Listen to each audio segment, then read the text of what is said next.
എല്ലാ പൊട്ടക്കഥകളും വായിക്കുന്ന കൂട്ടത്തിലാണ് ഞാൻ. അതിന്റെ കാരണം പൊട്ടക്കഥ അങ്ങോട്ടൊന്നുമില്ല, അതിലൊരു ജീവിതമുണ്ട്. അതിൽ ഒരു ജീവിതം ഉണ്ട് ഏത് പൊട്ടക്കഥയിലും. 5 വയസ്സായ ഒരു കുട്ടി കഥ എഴുതി കൊണ്ടുവന്നാൽ, എന്തെഴുതി കൊണ്ടുവന്നാലും ഞാൻ ക്ഷമാപൂർവ്വം വായിക്കും. കുട്ടികളുടെ രചന മുഴുവന് വായിക്കാറുണ്ട്.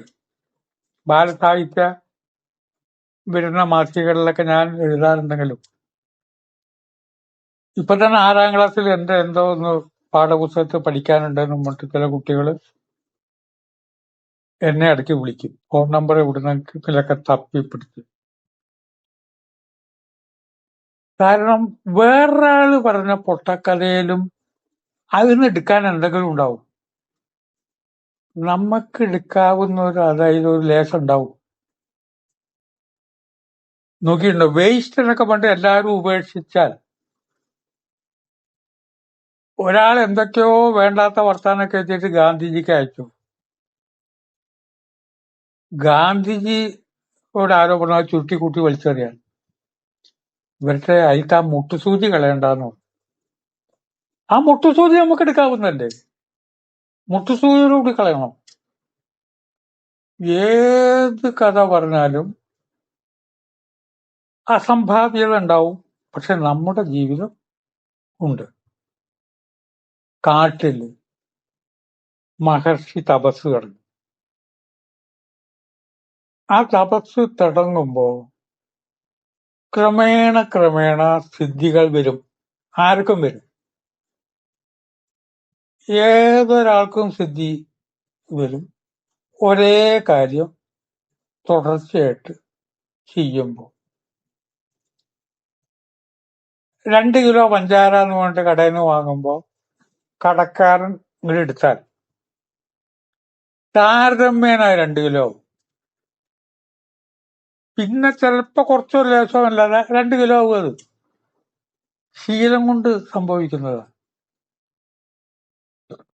ധാരാളം സിദ്ധി വന്നു.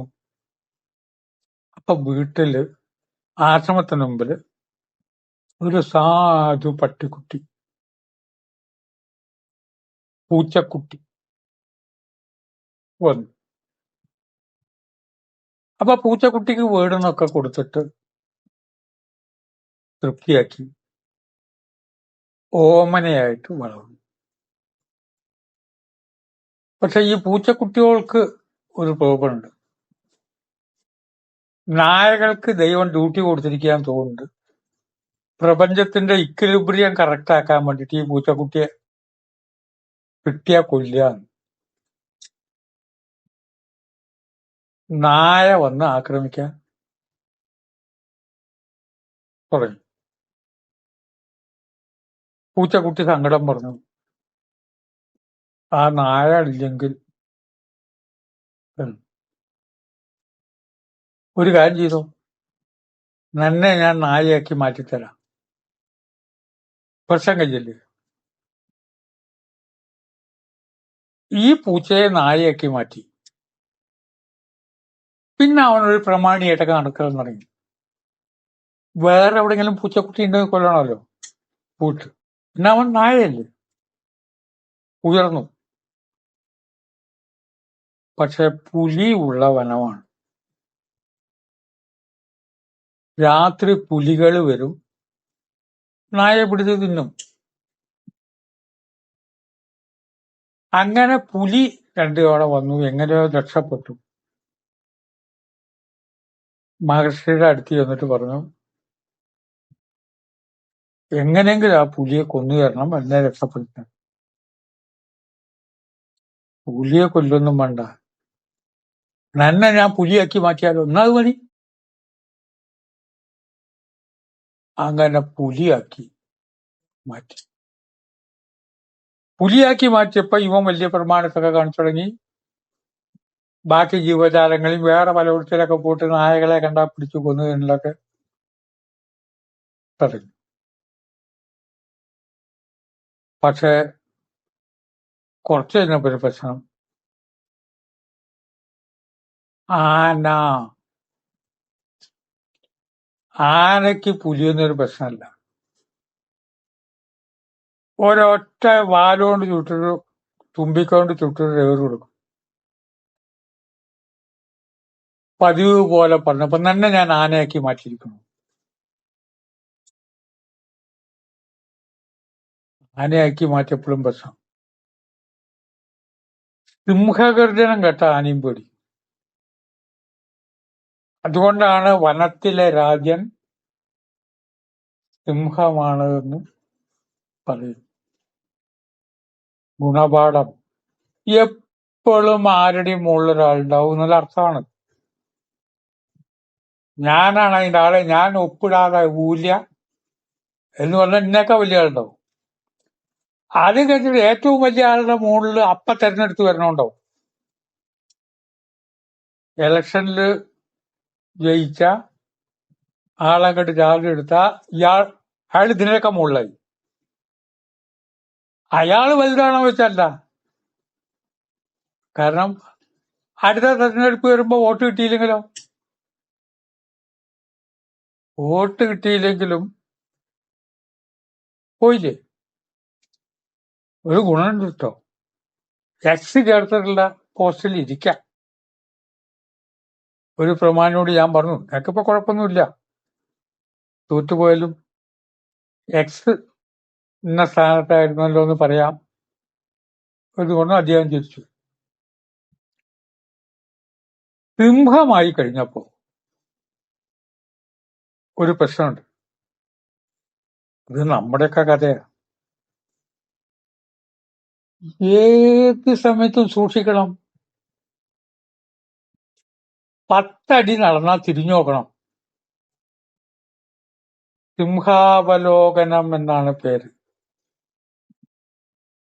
ഇത് കേൾക്കുന്ന എത്ര പേരുണ്ട്? 10 അടി നടക്കുമ്പോൾ തിരിഞ്ഞു നോക്കുക, പേടിച്ചിട്ട് ആരെങ്കിലും ഇന്നെ ആക്രമിക്കാൻ വരുന്നുണ്ടോ.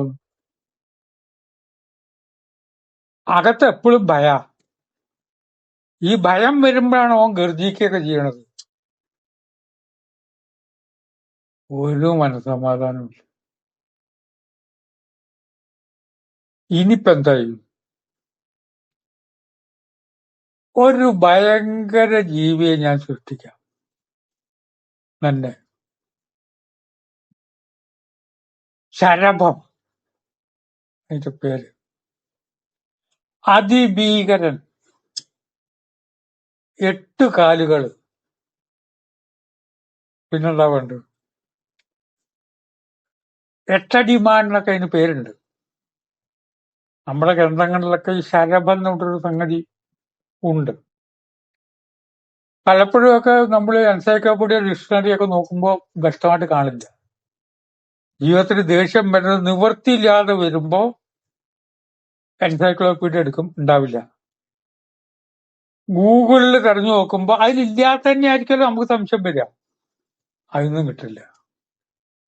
ചില വാക്കിന്റെ മീനിങ്ങിന് വേണ്ടി ഡിക്ഷണറി എടുത്താൽ, എന്റെ അടുത്ത് ശബ്ദധാരാവലി ഉണ്ട്, മലയാളം സംസ്കൃതം നികുണ്ടിയൊക്കെ ഉണ്ട്. എടുത്തിട്ട് ഇത്രയൊക്കെ മെനക്കെട്ട് ഈ വാക്കുണ്ടാവില്ല. അതെന്തോ ആവട്ടെ, ഈ ജീവിയാക്കി മാറ്റിയോടുകൂടി ഇനി ആരെയും പേടിക്കണ്ട എന്നുള്ള സ്ഥിതിവിശേഷം വന്നപ്പോൾ ആ സമയത്ത് ഒരു പ്രശ്നം എന്താ വെച്ചാൽ, ശത്രു നമ്മുടെ അകത്തന്നെയാണ്. ഇതുവരെ ഞാൻ പറഞ്ഞപ്പോ നമ്മളെക്കാൾ വലുതുണ്ട്, പുറമേ നിന്ന് ശത്രു വരുന്നൊക്കെയാണല്ലോ. അകത്ത ശത്രു അല്ലേ പലപ്പോഴും അബദ്ധമുണ്ടാക്കുന്നത്. എന്നെ പണ്ട് പൂച്ചക്കുട്ടിയായിരുന്ന എന്നെ ഇങ്ങനെയൊക്കെ ഉയർത്താൻ കഴിവുള്ള ഒരാൾ ഈ ഭൂമിയിൽ ഇരിക്കുന്നത് നല്ലതാണോ? അങ്ങനെ ഒരു പ്രമാണിയുണ്ടോ? അങ്ങനെ വെച്ചാൽ എന്റെ ഈ സ്ഥാനമൊക്കെ കളയാൻ പുള്ളി വിചാരിക്കാൻ പറ്റുമല്ലോ. ആ വ്യക്തി അങ്ങോട്ട് നശിപ്പിച്ചാലേ. ഒരു ഊതിയവൻ ഊതിയ അഗ്നിയാ വരിക. ഇതാണ് സാധനം. ഒറ്റ വരവാ മഹർഷിയുടെ പണി തീർത്തളയാന്ന് വിചാരിച്ചു. ഇങ്ങോട്ട് വരവും സംഗതി അബദ്ധാണെന്ന് മഹർഷിക്ക് മനസ്സിലായി. അദ്ദേഹത്തിന്റെ തപസ്സിദ്ധി കൊണ്ട് പെട്ടെന്ന് ഈ ശരഭത്തിന് പൂച്ചയാക്കിയത് മാറ്റി. ഞാൻ ഒന്നും വേണ്ട, അവിടെ മിണ്ടാതെ കിടന്നു. ഒരു പക്ഷേ പൊട്ടക്കഥ, എവിടുന്ന് കിട്ടിയെന്ന് എനിക്കാൻ അറിയില്ല. ഈ പറഞ്ഞതിൽ പലതും എന്റെ തന്നെ ആവാം, കയ്യിൽ നിന്ന് കഴിച്ചുകൂട്ടിണ്ടാക്കിയത്. പക്ഷേ ചിന്തിച്ചെടുക്കേണ്ട കുറെ കാര്യങ്ങൾ ഇതിൽ ഉണ്ട്. ഏതൊരു കാര്യം കേൾക്കുമ്പോഴും അന്യരുടെ കഥ എന്നുള്ളതിന് പകരം എന്റെ കാര്യമാണല്ലോ എന്ന് ആലോചിച്ചാൽ ഈ ലോകത്തിന് എന്ത് മാറ്റം വരും. എത്രയോ പേരുടെ വീഴ്ചകൾ നമ്മൾ വായിക്കുന്നു, കേൾക്കുന്നു. ഇതൊക്കെ കേട്ടിട്ടും ബാക്കിയുള്ളവർക്ക് ഒരു പ്രശ്നമില്ല. കാരണം ഇത് അയാളുടെ തന്നെ വിചാരം. ആ വീഴ്ച എന്ന് പറഞ്ഞാൽ ആ വ്യക്തിയുടെ വീഴ്ചയല്ല, നമ്മുടെ ജീവിതമാണ്. ഇത് പുരാണകഥ വായിക്കുമ്പോഴും ജീവിതകഥ വായിക്കുമ്പോഴും വല്ലോടത്തിയിൽ ഒരാൾക്കൊരു സംഭവിച്ചൊരു കാര്യമാണെങ്കിൽ എന്ത് വേണം? ഇവിടെ മഹർഷി എന്ന് പറഞ്ഞാൽ ഞാൻ തന്നെ, പൂച്ച എന്ന് പറഞ്ഞാലോ ഞാൻ തന്നെ. ഞാൻ തന്നെയാണ് പൂച്ച. എന്നേക്കാൾ വലിയ നായയാണെങ്കിൽ നായയായിട്ട് മാറി, നായ പുലിയായിട്ട് മാറി. നമ്മളിങ്ങനെ വളരുക. ഇങ്ങനെയൊക്കെ വളർന്നിട്ടോ എല്ലാം വളർന്ന അവസാനം ഒരു സർക്കാർ ഓഫീസിൽ ഒരു ക്ലാർക്ക് മതി ഇയാളെ മുഴുവൻ അപകടത്തിലാക്കാൻ. ഒരൊറ്റ ഓഡിറ്റർ ഉദ്യോഗസ്ഥൻ മതി.